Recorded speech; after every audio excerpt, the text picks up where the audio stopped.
We asked people if they thought that raising the visibility and knowledge of these groups in the community would help prevent this sort of prejudice, and people overwhelmingly said yes.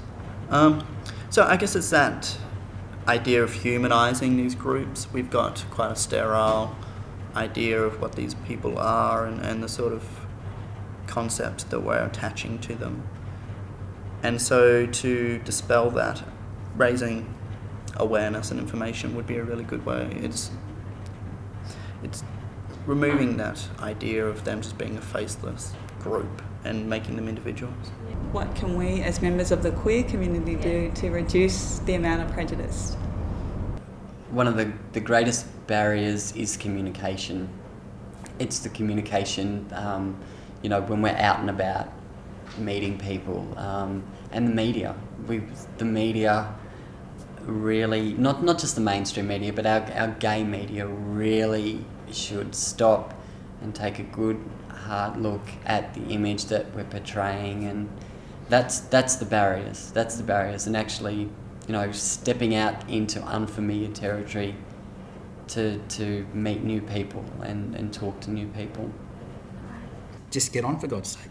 Stop beating each other's head. You know, we're a community. It's like many years ago, when the gays and the lesbians were coming together, we actually had a cricket match, the lesbians versus the gay guys. And it was brilliant, but the lesbians were all butchered than the guys. I mean, I went to play cricket in a red halterneck with high heel shoes, you know, and I had someone holding a brolly over my head while I was hitting the, you know, trying to hit the ball with the bat, and someone had to run for me because I couldn't run in the selects. Mind you, the lesbians won the game, but it got the gays and the lesbians a lot closer in those days. Back then there was a very big gap between us, and the camp club, which is probably a former Quaker, it was a group where it was trying to get all the guys and girls together, got this cricket match together years ago. And it was a great day, it was a really good day. Everybody got on, and there wasn't this lesbian sat there and the guys sat there. We all mingled, and you know, a couple of us wore frocks and ran around, you know, offering cucumber sandwiches and all this sort of garbage. It was a great day, and it was all blending in. Last year, he actually came out and said that he was transgendering, and I didn't know what to do. I stood back. He wanted to come clubbing with me, and I didn't want to go. I didn't want to be associated with him, and I didn't know how to cope with it. And I was so disappointed in myself that I had that response. And instead, you know, I threw myself into it. I want to know why. I want to know more. I want to sit down. I want to talk to you. Let's go out. Let's go do all this stuff so I can personally move through it. Because I think a lot of the prejudice and the discrimination stuff comes from just the fear of the unknown, just not knowing.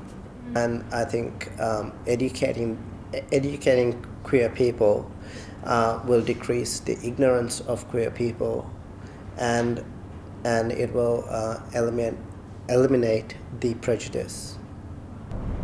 I think be more aware of what we say, be a bit more understanding, and a bit more caring, sharing. Like, it's, you know, everybody comes from all different walks of life. I go all around Queensland. I've just come back from what I call is Bumfuck West, out at Charleville, and that's a redneck town, that one is.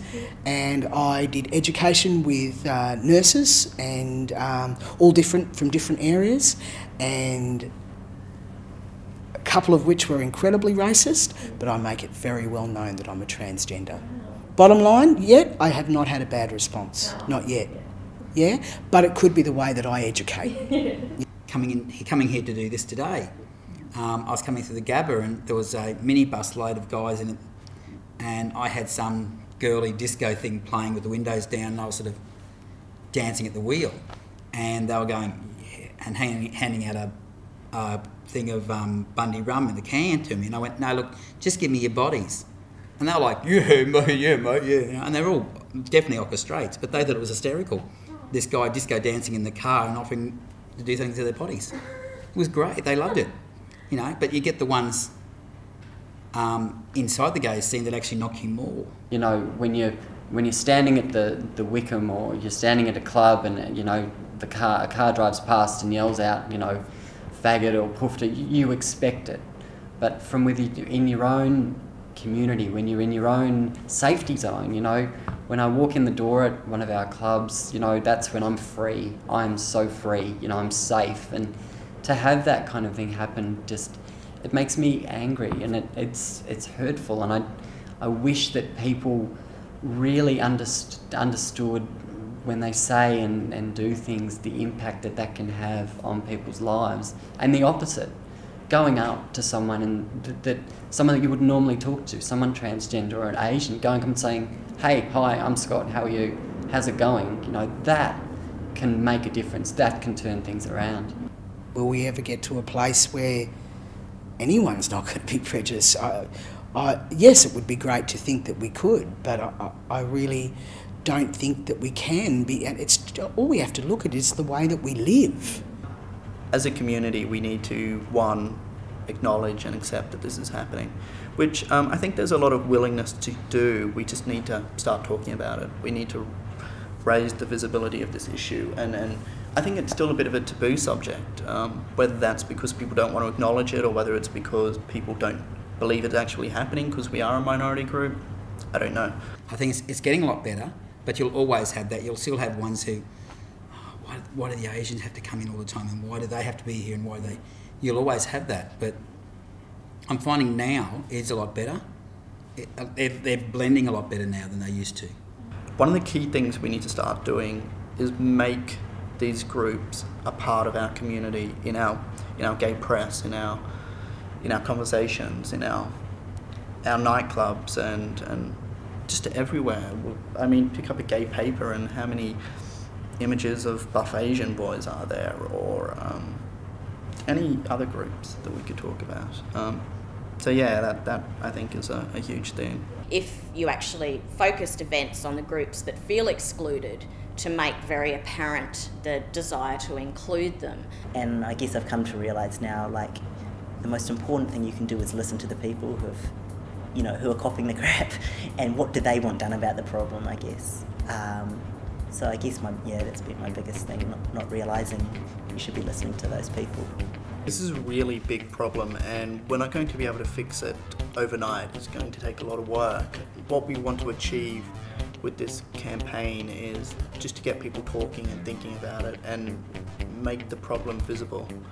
And hopefully that's the beginning of fixing it. And the future will have much more work, I hope, much more exciting work about resolving this issue.